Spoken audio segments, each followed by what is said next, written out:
जातकाच्या जीवनावर कसा होतो हे आपण एक म्हणजे पूर्ण याचा डीपमध्ये अभ्यास करणार आहोत.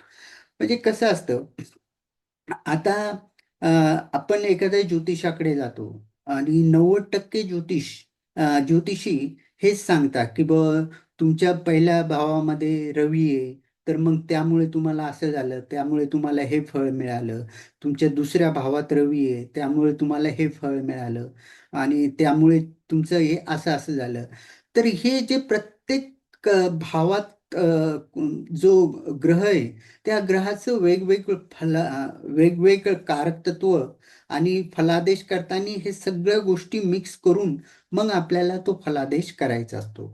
तर आपण आता पूर्ण 9चे 9 ग्रह हे कोणत्या भावात काय फळ देता हे आपण शिकून घेणार आहोत. आणि हे शिकल्यानंतर आपल्या लक्षात येईल की एखाद्याची जातकाची पत्रिका जर आपल्याकडे आली किंवा आपली पत्रिका जर आपण बघत असलो, तर आपल्या पत्रिकेमध्ये प्रथम स्थानी रवी आहे, तर मग आपल्याला काय फळ देईल. द्वितीय स्थानी असेल तर मग काय फळ मिळतं, हे आपण आता पूर्ण यामध्ये शिकणार आहोत. म्हणजे याचा अर्थ की आपली ही फलादेश करायची पहिली स्टेज आहे.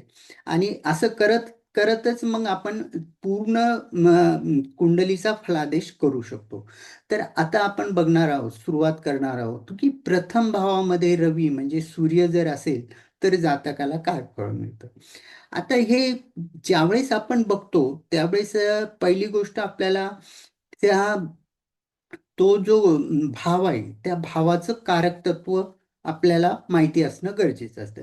आता जसं की आपण पहिल्या भावामधून काय बघतो, तर पहिल्या भावामधून आपण शारीरिक वर्णन बघतो.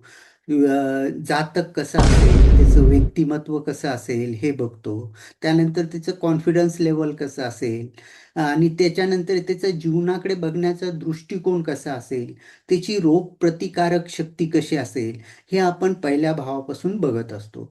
तर पहिल्या भावात जर सूर्य आला किंवा रवी आला तर जातक कसा असेल, तर पहिल्या भावात जर रवी असेल तर जातकाचा हा चेहरा गोल असतो, थोडा तांबूस असतो, निमगोरा वर्ण असतो, म्हणजे जास्त गोरा पण नाही आणि जास्त सावळा पण नाही, असं निमगोरा.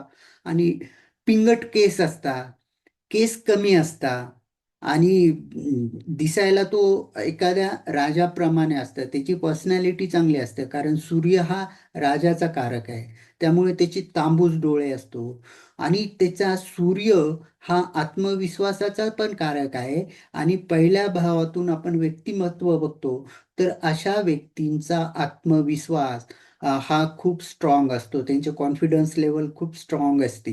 ते ते स्वाभिमानी असतात. हे बघा, राजा कधी म्हणजे असं झुकून वागत नाही. त्याचप्रमाणे राजा जसं झुकून वागत नाही, तसं सूर्य जर पहिल्या भावात जर असेल तर त्या व्यक्ती कधीही असं झुकणार नाही. त्याचा वेगळाच राजेशाही थाट असतो.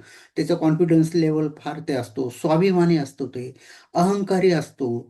आणि विशेष म्हणजे त्यामध्ये फार युगो असतो, तो गर्विष्ठ असतो आणि अधिकार गाजवण्याची सवय त्याची असते.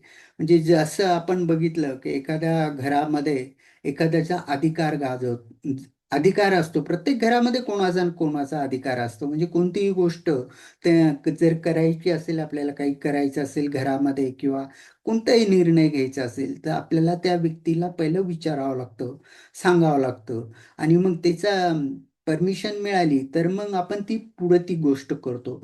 असा अधिकार गाजण्याची जी सवय असते ते अशा व्यक्तींमध्ये आपल्याला बघायला मिळतं. त्यातल्या त्यात त्यांची रोगप्रतिकारक शक्ती खूप चांगली असते. म्हणजे ते सहसा जास्त आजारी पडत नाही आणि पडले बी तर 1-2 दिवसामध्ये क्लिअर होतं. म्हणजे त्यांची जी रोगप्रतिकारक शक्ती आहे ती फार स्ट्रॉंग असते.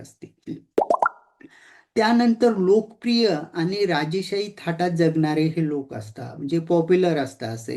आणि त्यांचं पर्सनॅलिटी फार वेगळी असेल. बघा, ज्यांच्या पण कुंडलीमध्ये प्रथम स्थानी सूर्य आहे म्हणजे लग्नस्थानी, तर ते चार चौघात असे वेगळेच दिसतात. आपण जसे की पॉलिटिक्स लोक वगैरे बघतो, यांच्या कुंडलीमध्ये बऱ्याच वेळेस हा असं रवी प्रथम स्थानी बघायला मिळतो, कारण हा राजकारणाचा पण कारक आहे.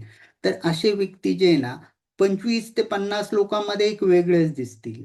ते ज्यावेळेस स्टेजवर जातील, ज्यावेळेस बोलतील, त्यांची चालण्याची सवय, राहण्याची सवय, त्यांचा तो ड्रेस, त्यांची ती पर्सनॅलिटी, अशा प्रकारे एक राजेशाही थाट या व्यक्तीमध्ये बघायला मिळतो. आणि हे महत्वाकांक्षी असतात. यांना खूप महत्वाकांक्षी असतात, ज्यांचा कॉन्फिडन्स लेवल पण चांगला असतो आणि ते एकदा जर कोणती गोष्ट ठरवला तर ते त्यामध्ये यशच मिळवतात.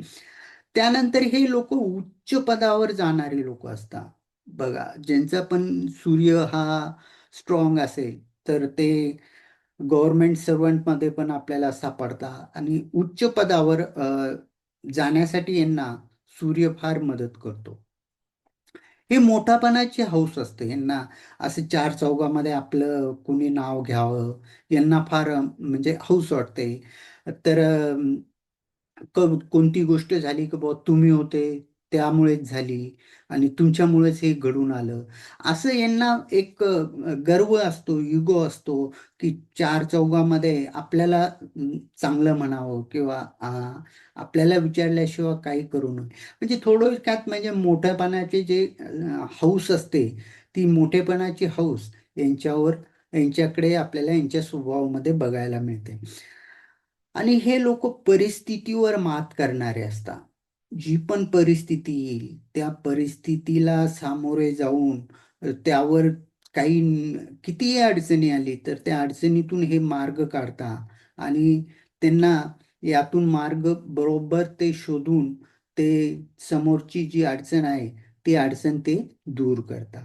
आता हे झालं, जर सूर्य जर चांगला असेल तर ह्या सगळ्या गोष्टी जातकाला मिळतात. पण हा जर सूर्य खराब असेल तर, खराब म्हणजे हा जर सूर्य बिघडला असेल तर मग हा बिघडेल केव्हा? ज्यावेळेस हा नीच राशीत जाईल, ज्यावेळेस हा शत्रू राशीत असेल किंवा याच्यावर शत्रू ग्रहाची दृष्टी असेल, तर त्यावेळेस हे जे हा सूर्य बिघडतो म्हणजे खराब होतो. तर सूर्य बिघडल्यानंतर काय होतं? तर असे लोक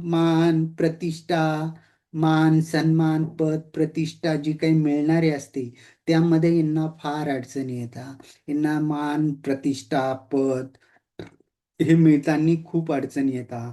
हे अहंकारी असतात, जास्त अहंकारी असतात आणि सूर्य बिघडल्यानंतर हे गर्विष्ठ असतात आणि पोकळ डामडौल करणारी लोक असतात. उगाचच काही न करणं, पोकळ धमकी देणं किंवा पोकळ गोष्टी करणं, अशातली व्यक्ती आपल्याला सूर्य बिघडल्यानंतर ही बघायला मिळते. आणि त्यातल्या त्यात त्यांच्या आरोग्यावर पण परिणाम होतो. रोगकारक जी शक्ती असते त्यांची, तर ती रोगकारक शक्ती फार वीक असते, म्हणजे लवकर आजारी पडतात. जसे की सूर्य चांगला असल्यानंतर रोगकारक प्रतिशक्ती जी असते ती स्ट्रॉंग आहे. पण इथं म्हणजे काय होईल, इथं सूर्य जेवढं चांगले फळ देतो त्याच बाबतीत ते बिघडल्यानंतर हे सगळे निगेटिव्ह होईल. म्हणजे इकडे पॉझिटिव्ह जे मिळत होतं ते सर्व निगेटिव्ह होईल. आता निगेटिव्ह होईल म्हणजे सगळ्याचे सगळं नाही होणार, यातल्या काही प्रमाणात काही भाग असेल की तो कमी जास्त प्रमाणामध्ये ही व्यक्तींचं आपल्याला यांच्या वागण्यावर किंवा यांच्यात होणाऱ्या बदलावर हा फरक आपल्याला इथे बघायला मिळतो.